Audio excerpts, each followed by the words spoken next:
Hello mga ka-Kingpin, samahan niyo ulit kami sa aming ganap ngayong araw. Pagkababa ko nga, ito nga nakita ko si Mr. na nakahiga sa tindahan namin. Kaya pala maagang bumangon, naiinitan pala sa loob ng aming kwarto. Bumaba pala para lumipat dito sa aming tindahan. Lumabas na nga ako ng bahay para magkape at mamaya nga pagkatapos ko dyan, magluluto na ako ng aming pang-umagahan. Syempre, unahin muna natin magkape para hindi tayo matamlay habang nagtatrabaho. Hindi nga ako nagmamadali dyan magluto ng pang-umagahan dahil wala namang training ng umaga ang mga bata. Sabi nga ni coach nila, hapon daw ang kanilang training. Mainit nga ang panahon kaya palaging nakapusod ang aking mga buhok. Lalo na nga at pawisin ako. At eto nga si Bebe, naghihimay na ng sili na ilalagay sa sauce. Ang mahal nga ngayon ang presyo ng sili, nasa 350 ang kilo. Pati nga pipino, nagmahal na rin. Pero ang benta ng food cart ngayon ay bumaba dahil nga yung mga tao ayaw mamasyal sa sobrang init. Dalawang food cart nga lang ngayon ang nagtinda kasi nga kung magtitinda pa yung pangatlong food cart, wala din namang mapapwestuhan na maraming bibili kaya yung benta mapupunta lang din naman sa expenses. Kumakain na nga dyan ng umagahan si Michael at si Jikjik at mamaya nga magle-layout sila ng mga dadalhin sa food cart. Hindi ko nga alam kung saan sila galing dyan ng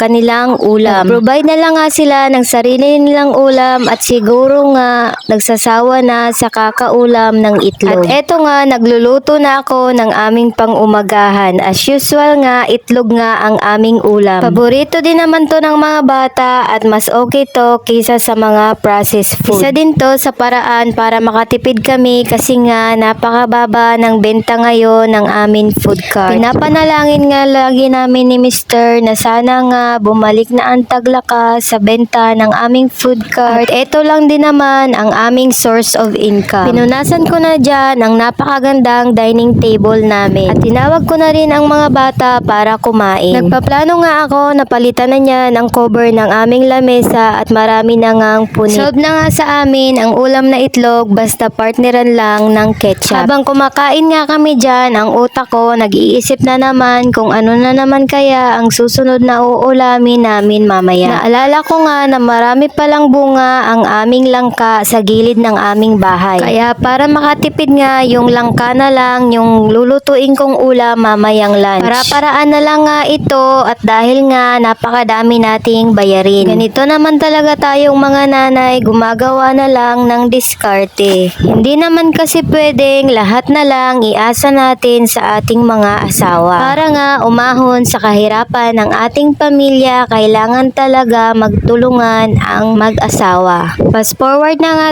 tayo, ito na nga, pinakuha ko na nga ng langka ang aking pinsan. Ito nga yung sinasabi ko palagi na advantage talaga kapag meron tayong mga tanim-tanim sa gilid ng ating bahay, makakalibre tayo kapag wala tayong makain. Madami nga yung bunga ang langka namin. Yung mga nakapangsako na ay malalaki na yung bunga niyan. Kaya nilalagay sa sako para nga maiwasan na may mga insekto na dumikit dito. Para nga hindi masira. At ayan nga si Michael nagkakamot at parang kinagat pa nga ng langgam.